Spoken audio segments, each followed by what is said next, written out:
সুপ্রভাত, শুভ সকাল বন্ধুরা। কেমন আছো তোমরা সবাই? বীরভূম জেলার ছোট্ট একটা শহর থেকে আমি সৌমিতা আবার একটা নতুন ভিডিওতে তোমাদের অনেক স্বাগত জানাচ্ছি। তো সময় হয়ে গেছে এখন সকাল 8:30। মেয়েও চলে গেল স্কুলে। ওদের টাইমিংটা না গরমের জন্য একটু এগিয়ে দিয়েছে, 6:40 থেকে 11টা পর্যন্ত করেছে। তো ও চলে গেল, তারপরে আমি কাজে লেগে পড়লাম। আর দেখো আমার ঘরের দরজা জানলা সব লাগিয়ে দিয়েছি। কেন বলো তো, আজকে না প্রায় 42 থেকে 43 ডিগ্রি পর্যন্ত চলছে আর কি, মানে টেম্পারেচারটা এত গরম কি বলবো তোমাদের। আর আমার এই গরমের সঙ্গী টেবিল ফ্যান, তো এটা চলছিল রাতে, তো এটাকে এখন আমি গুটিয়ে রেখে দিলাম আর সাথে বিছানাটাও গুটিয়ে নিলাম। তো চলো রান্নাঘরে যাব ব্রেকফাস্ট বানাতে। তো দেখো আমি রান্নাঘরে চলে এসেছি। এখানে আলু ভাজছি, গোটা জিরে আর শুকনো লঙ্কা দিয়ে একটু ঝাল ঝাল করে আলু ভাজছি। মেয়ে আসবে তখন দুজনাতে একসাথে ব্রেকফাস্ট করব। আলুটা ভাজা হয়ে গেছে, ঢাকা দিয়ে রেখে এলাম। দিয়ে আমি হাতের কাজগুলো সারতে এলাম, ভাবলাম মেয়ে আসুক তারপরে খাবো। তো যেহেতু স্কুলে গেছে বইগুলো নিয়েছে, তো যেটা পেয়েছে হাতের কাছে টেনে টেনে নিয়েছে, আর বাকিগুলো সব উল্টো পাল্টা করে গেছে। আমি এখন এগুলোকেই গুটিয়ে রাখছি। পুরনো কিছু বই ছিল ওগুলোকে সরিয়ে দিলাম, আর নতুন বই খাতা যা ছিল সব রেখে দিলাম ওখানে। আর আজকে ভাবছি একটু বাড়িতে যাব, কারণ মা ফোন করেছিল, বললো দরকার আছে। এখন বিকালে গিয়ে দেখতে হবে কি বলছে। তো দেখো এদিকে আমি পেন্সিল বক্সটাকে সব পেন্সিলগুলো নামিয়ে নিচ্ছি। কারণ কি করেছে জানো তো, অনেক পেন্সিল বা পেন আছে যেগুলো কাজেই লাগে না। কোনোটার ঢাকনা ভাঙা, কোনোটার শীষ নেই, কোনোটার মুখটা হারিয়ে গেছে, ওইগুলোকে সবও রেখে দিয়েছে। তো ওগুলো তো রেখে লাভ নেই, কাজে লাগবে না। ভাবলাম ওগুলোকে সাইড করে রেখে দিই, যেটা লাগবে সেটা নিয়ে নিই, বাকিগুলো ফেলে দেবো। এবং এমনও অনেক রুল রয়েছে যেগুলো ব্যবহারই করেনি।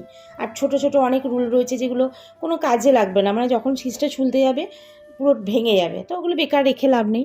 তো যার জন্য সব এক জায়গায় করে রাখলাম, এগুলোকে সব আমি ফেলে দেবো, লাগবে না। আর এত গরম পড়েছে না, ভালো লাগছে না, প্রচণ্ড গরম। আর কাজ করতে করতে পুরো ঘেমে যাচ্ছি। আমি সারাদিনে 2 থেকে 3 বার করে চান করছি, না চান করলে থাকা যাচ্ছে না, গরমে পাচ্ছি না, এতটাই গরম লাগছে। আর আমি প্রচণ্ড ঘামি, যার জন্য আমার কষ্টটা বেশি হয়। দেখো তোমাদের সাথে কথা বলতে বলতে আমি চলে এলাম জামা কাপড়গুলো ভাঁজ করতে। কতগুলো জামা কাপড় হয়েছে দেখো, এগুলো সমস্ত 2 দিনের কাছে জামা কাপড়। আমি ভাবলাম একবারে কেচে নিই, তারপরে গুটাবো।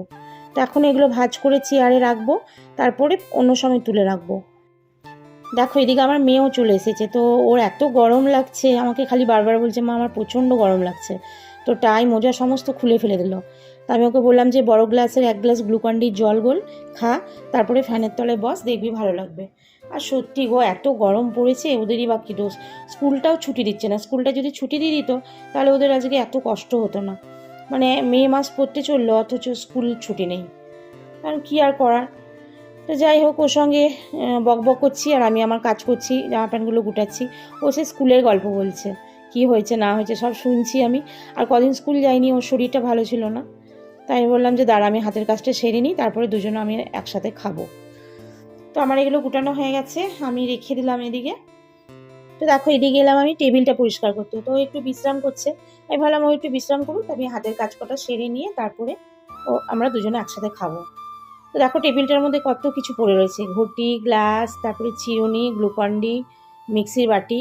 আসলে কী বলতো, সকালবেলা যখন স্কুল যাই না, তখন এতটা তাড়াহুড়ো থাকে, আমি সমস্ত কাজ গুছিয়ে উঠতে পারি না। ভাবি বাবা স্কুলটা তো যাক আগে, স্কুলে গেলে তারপরে শান্তি, তখন ধীরে সুস্থে স্কুলে পাঠিয়ে আমি সমস্ত কাজ সারতে পারি। তো যার জন্য এখন এলাম সব কিছু গুটাতে। তো গ্লুকন-ডিটা ওকে গুলে দিয়েছিলাম ঘটিটার মধ্যে, ও স্কুলে জল নিয়ে গেল, তো জলের মধ্যে একটু গ্লুকন-ডি গুলে দিয়েছিলাম। আর গ্লাসে দিয়েছিলাম ছাতুর শরবত করে, একটু নুন আর অল্প চিনি দিয়ে ছাতুর শরবত করে দিয়েছিলাম। কারণ 6:40 স্কুল, অত সকালেও কি খেয়ে যাবে, আগে বেরোতে হয় 10-15 মিনিট আগে। তো যার জন্য একটু গুলে দিয়েছিলাম, ও খেয়ে গেছিলো। তো বাসনগুলো সব নিয়ে নিলাম, আরও রান্নাঘরে বাসন আছে, যখন মাজবো তখন একসাথে সমস্ত বাসন মেজে নেবো। আর আমার না রান্নাঘরের বোর্ডের প্লাগটা খারাপ হয়ে গেছে, যার জন্য মিক্সিটাকে নিচে নিয়ে এসেছি। মানে যতবার যা পিষানো দরকার হচ্ছে নিচে এনেই পেশাতে হচ্ছে, কেন যতবার এইটা প্লাগে গুচ্ছি তখন এটা স্পার্কিং হচ্ছে। তো যার জন্য ভাবলাম দরকার নেই বাবা, নিচেই নিই, নিচে কাজ সেরে তারপর আবার উপরে নিয়ে যাব। তো এদিকে আমি সমস্ত বাসি কাজ সেরে নিয়েছি, ঘর ঝাড় দিলাম, ঘর মুছলাম, তারপরে ঠাকুরের বাসন মাজলাম, দিয়ে কাপড়টা ছেড়ে তারপর আমি এলাম রান্নাঘরে রান্না করতে। তো কড়াই গরম হয়ে গেছে, তেল দিয়ে দিয়েছি আর দিয়েছি মেথি ফোড়ন। আজকে আলু আর উচ্ছে ভাজবো মেথি দিয়ে, খুব ভালো লাগে এই রেসিপিটা না, আমি আমার মায়ের কাছ থেকে শিখেছি। তো মেথিটা যখন একটু হালকা ব্রাউন হয়ে যাবে তখন আলু উচ্ছেটা দিয়ে ভেজে নেব। তো খেলে পরে মুখে বেশ কটকট করে একটা মেথিটা পড়ে, খুব সুন্দর লাগে আর গন্ধটাও খুব সুন্দর বেরোয়।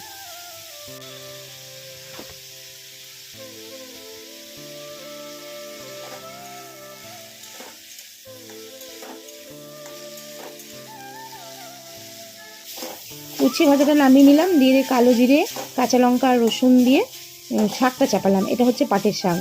আর একটা বেগুন না শুকিয়ে শুকিয়ে গেছিলো, তো এটার চামড়াটা বাদ দিয়ে বেগুনটাও দিয়ে দিলাম।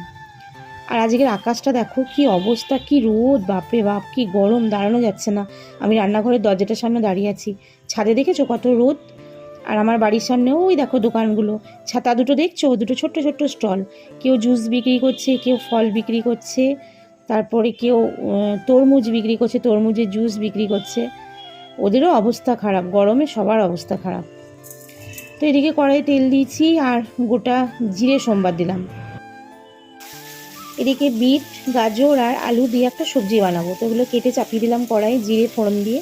তোমরা দেখলে আর কি সুন্দর লাগছে দেখো, কালারফুল। বিট আর গাজরটা বেশি সুন্দর লাগছে। যাই হোক, এটা খুব বেশি ঝোল করবো না, একটু গায়ে মাখা করেই করবো। তো সামান্য একটু আদা দেবো আর যা মশলা লাগে, ধনে গুঁড়ো, জিরে গুঁড়ো, হলুদ গুঁড়ো আর কাঁচা লঙ্কা দেবো, দিয়ে এটা করে নেবো। আর এই গরমে কিছু খেতে ভালোও লাগছে না, খালি মনে হচ্ছে নিম পাতা ভাজা খাই, আলু আর নিম পাতা ভাজা আর আমের টক, পাতলা করে আমের টক, তো ওটাই খেতে ইচ্ছা করছে। চলো তোমাদের দেখিয়ে দিই কী রান্না হলো।